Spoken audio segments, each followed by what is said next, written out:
Bonjour, aujourd'hui dans Pourquoi Padré, une question d'Yvan.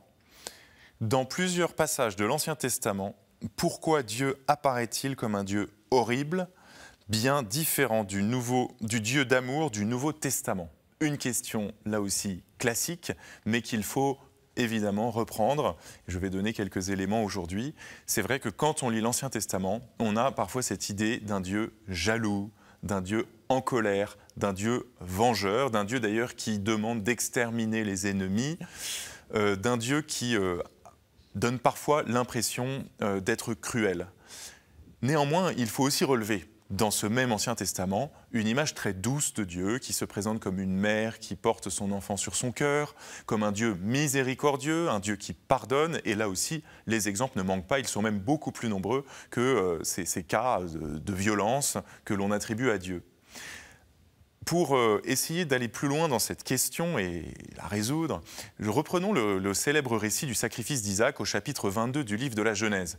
Dieu demande à Abraham de sacrifier son fils sur la montagne, de le tuer, c'est effarant. Mais à la fin du récit, nous le savons, lorsqu'Abraham porte la main sur l'enfant, Dieu retient le bras et lui dit « Ne porte pas la main sur l'enfant ». Donc Dieu veut que Abraham tue l'enfant et Dieu ne veut pas qu'Abraham tue l'enfant. Dieu veut une chose, puis Dieu veut son contraire. Le récit nous dit les deux dans une séquence. Et donc on est très étonné qu'il y ait ces deux passages, ces deux moments dans le même récit. Et ça, c'est typique de l'Ancien Testament. Dieu semble assumer cette violence qui est dans le cœur de l'homme, ces sentiments toujours très ambigus qui nous habitent, et Dieu semble vouloir les prendre sur lui.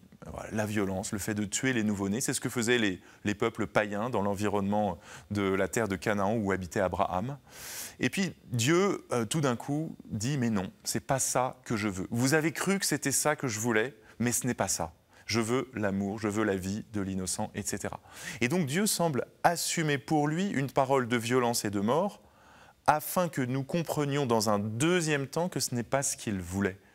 Et effectivement, le récit du sacrifice d'Isaac est beaucoup plus éloquent comme cela que si jamais le récit avait commencé par « Dieu parla à Abraham et lui dit « Ton enfant, qu'il soit béni et qu'il vive ». Le récit aurait duré une ligne, mais nous n'aurions pas compris tout le passage que Dieu veut faire à travers cette violence, cette ambiguïté, cette représentation aussi que l'homme a de Dieu comme un Dieu violent, pour la purifier, pour la transformer et nous faire comprendre que non, Dieu veut la vie de l'innocent.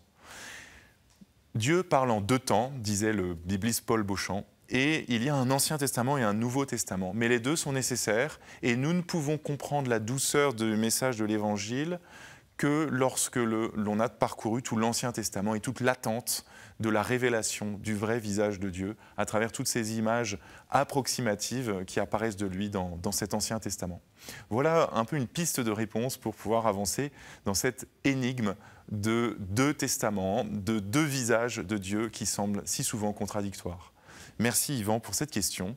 Tout le monde peut poser une question au Padré à l'adresse pourquoipadré@ktotv.com ou sur les réseaux sociaux avec le hashtag pourquoipadré. Retrouvez toutes nos vidéos sur ktotv.com. Bonne journée.